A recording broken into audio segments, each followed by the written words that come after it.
আমাদের সেনাবাহিনীর প্রতি আক্রমণ করেন না।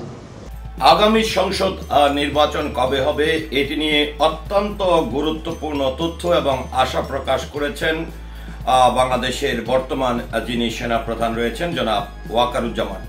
তো সেনাপ্রধান কবে নাগাদ আগামী সংসদ নির্বাচনের প্রত্যাশা করছেন এ নিয়ে দৈনিক কালবেলা পত্রিকা একটি সংবাদ প্রকাশ করেছে। আর এই সংবাদটি প্রকাশিত হয়েছে 25শে ফেব্রুয়ারি 2025-এ। তো যেহেতু এই অন্তর্বর্তীকালীন সরকার এই দায়িত্ব পালন করার এই মুহূর্তে কিন্তু এবং গণ অভ্যুত্থানের কথা যদি বলি সেই সময় থেকে শুরু করে এখনো অবধি কিন্তু যিনি বাংলাদেশের এখন সেনাপ্রধান রয়েছেন জনাব ওয়াকারুজ্জামান তিনি কিন্তু দায়িত্বের সঙ্গেই দায়িত্ব পালন করছেন এবং বর্তমান প্রেক্ষাপট এবং সিচুয়েশন নিয়েও কিন্তু তিনি বেশ কিছু গুরুত্বপূর্ণ কথা বলেছেন এবং কবে নাগাদ আসলে সেনাবাহিনী কামব্যাক করতে পারে অর্থাৎ তাদের কর্মস্থলে ফিরে যেতে পারে এই মাঠ পর্যায় থেকে সেটি নিয়েও তিনি গুরুত্বপূর্ণ তথ্য দিয়েছেন। তবে সবচেয়ে বড় যে বিষয়টি রয়েছে আগামী সংসদ নির্বাচন, কারণ সাধারণ মানুষের মনে একটাই প্রশ্ন এখন, কবে হতে যাচ্ছে জাতীয় সংসদ নির্বাচন, কবে নির্বাচন দিতে যাচ্ছেন ডক্টর মোহাম্মদ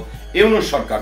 তো চলুন একটু জেনে নেই যে ওয়াকারুজ্জামান সাহেব আসলে কি বলেছেন এবং তিনি কি আশাবাদ ব্যক্ত করেছেন এটি নিয়ে কালবেলার সংবাদটি। সেনাপ্রধান জেনারেল ওয়াকারুজ্জামান বলেছেন, ডিসেম্বরের মধ্যে একটা সুষ্ঠু ও নিরপেক্ষ নির্বাচনের প্রত্যাশা করছি। মঙ্গলবার 25 ফেব্রুয়ারি জাতীয় শহীদ সেনা দিবসের রাজধানীর রাওয়া ক্লাবে পিলখানা হত্যাকাণ্ড নিয়ে এক বিশেষ অনুষ্ঠানে তিনি কথা বলেন। সেনাবাহিনীর প্রধান বলেন, আমরা নির্বাচনের দিকেই ধাবিত হচ্ছি। 18 মাসের কথা বলেছিলাম, ডিসেম্বরের মধ্যে একটা সুষ্ঠু ও নিরপেক্ষ নির্বাচনের প্রত্যাশা করছি।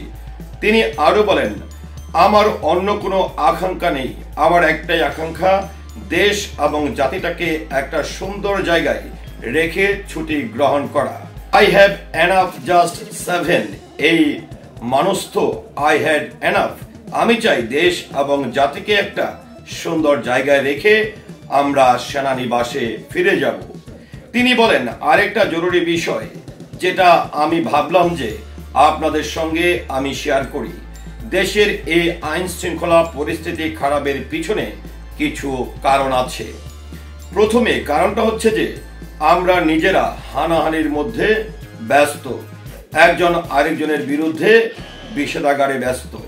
এটা একটা চমৎকার সুযোগ অপরাধীদের জন্য, যেহেতু আমরা একটা অরাজক পরিস্থিতির মধ্যে বিরাজ করছি, তারা অপরাধীরা খুব ভালোভাবেই জানেন এই সময় যদি এসব অপরাধ করা যায় তাহলে এখান থেকে পরিত্রাণ পাওয়া সম্ভব। সেই কারণে এই অপরাধগুলো হচ্ছে, আমরা যদি সংগঠিত থাকি, একত্রিত থাকি, তাহলে অবশ্যই এটা সম্মিলিতভাবে মোকাবেলা করা সম্ভব। Police, RAB, BGB, DGFI, NSI এসব বাহিনী অতীতে দেশের জন্য অত্যন্ত গুরুত্বপূর্ণ কাজ করেছে উল্লেখ করে সেনাপ্রধান বলেন, তারা খারাপ কাজের সঙ্গে অসংখ্য ভালো কাজও করেছেন। আজকে যে দেশের স্থিতিশীলতা, দেশটাকে যে এত বছর স্থিতিশীল রাখা হয়েছে, এটার কারণ হচ্ছে এই সশস্ত্র বাহিনীর বহু সেনা সদস্য, সিভিলিয়ান সবাই মিলে এই অর্গানাইজেশনগুলোকে, অসামরিক সামরিক সবাই মিলে এই অর্গানাইজেশনগুলোকে ইফেক্টিভ রেখেছেন। সেই জন্য আজকের সুন্দর এতদিন ধরে আমরা একটা সুন্দর পরিবেশ পেয়েছি। তিনি আরো বলেন, এর মধ্যে যারা কাজ করেছে যদি অপরাধ করে থাকে সেটারও শাস্তি হবে, অবশ্যই শাস্তি হবে, না হলে এই জিনিসটা আবার ঘটবে।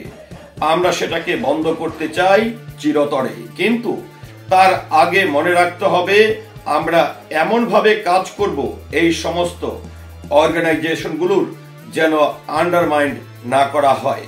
তো যাই হোক, এখানে কিন্তু সেনাপ্রধান জনাব ওয়াকারুজ্জামান সাহেব খুব সুন্দর কিছু কথা তিনি বলেছেন যে আসলে এই দেশের এই বর্তমান এই পরিস্থিতিতে অবশ্যই সবাইকে ঐক্যবদ্ধভাবে সকল ধরনের ষড়যন্ত্র, এই যে সন্ত্রাসী কার্যক্রম, বিভিন্ন ধরনের খারাপ কাজগুলো হচ্ছে, এই খারাপ কাজগুলোকে দেশকে মুক্ত করতে, মানুষকে নিরাপত্তা দেওয়ার জন্য, দেশকে স্থিতিশীল করার জন্য অবশ্যই সবাইকে ঐক্যবদ্ধভাবে কাজ করতে হবে। কারণ অনেক বড় একটি অভ্যুত্থানের মধ্য দিয়ে অনেকগুলো মানুষের আত্মত্যাগের মধ্য দিয়ে কিন্তু আমরা এই নতুন করে 5ই আগস্টের পরে এই বাংলাদেশ পেয়েছি এবং বাংলাদেশ সেনাবাহিনী নিরলসভাবে সেই তখন থেকে এখনো পর্যন্ত তারা কাজ করে যাচ্ছেন। সেক্ষেত্রে অবশ্যই আমি সেনাপ্রধান মহোদয় যে তার যে মনের কথাগুলো এবং প্রত্যাশা যিনি যেটি ব্যক্ত করেছেন এটার সঙ্গে আমি সমর্থন করছি। তো ভিউয়ার্স, সেনাপ্রধানের এই যে প্রত্যাশা আগামী সংসদ নির্বাচন নিয়ে এবং এই দেশের বর্তমান অবস্থা নিয়ে এবং সবাইকে মিলেমিশে কাজ করার আহ্বান জানানো নিয়ে